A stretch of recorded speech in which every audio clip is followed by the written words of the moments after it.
Elderly people suffering from hearing loss are more likely to experience symptoms of depression, and the greater the degree of hearing loss, the more intense those symptoms are. Joining us on the KOGO News Live line is Dr. Rosemary Bates. Good to have you back, Doctor. Hey, good morning. Great to be here. Thank you. So in your experience, what this study is saying, is it true the more the hearing loss, the more depressed you are?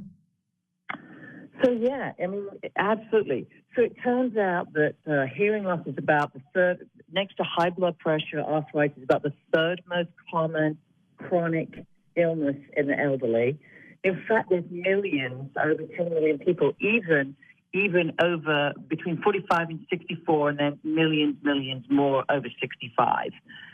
And like you say, so they found out there's a very strong correlation to this hearing loss and depression.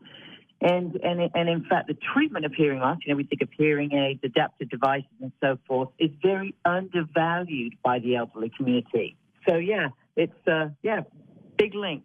Depression and hearing loss being very, very common in the elderly. Let's talk about some of the dangers of hearing loss and our older loved ones not being able to hear very well. What can they run into with this? Yeah, well, okay, multiple things. I'll go there in a second. But one of the things is obviously hearing loss. One of the main things leads to a serious difficulty in communication, which then leads to this sort of social isolation, withdrawal from activities, which then leads to depression.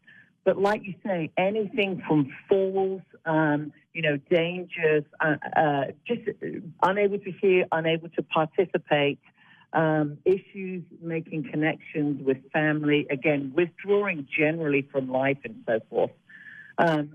Social isolation leading to depression. And in fact, depression has also been linked to multiple health issues.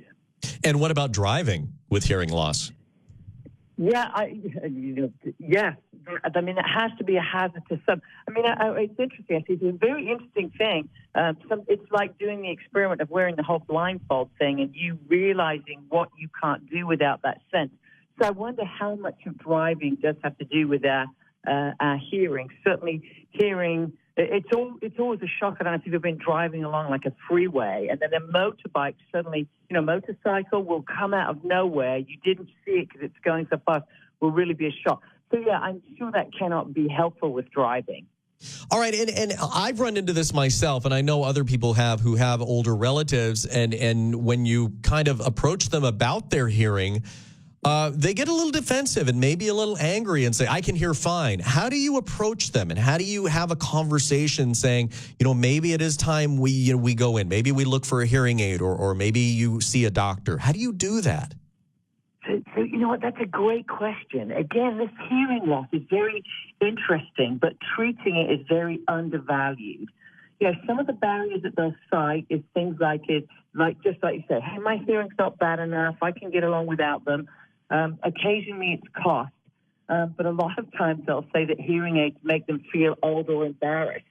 And what we would say is that as a friend, a family member, really, really, really to insist. And I mean, lots of times I say sometimes if I really think that it's important, say, for someone to take a medicine, I just sort of try and imply, obviously the benefits and so forth. But even if you say, hey, just do a trial, see, all of the many quality of life indicators improved. And while the person that got the hearing aids agreed it improved to a certain percent, even more the family members would cite even a greater improvement, again, in all of these quality of life indicators.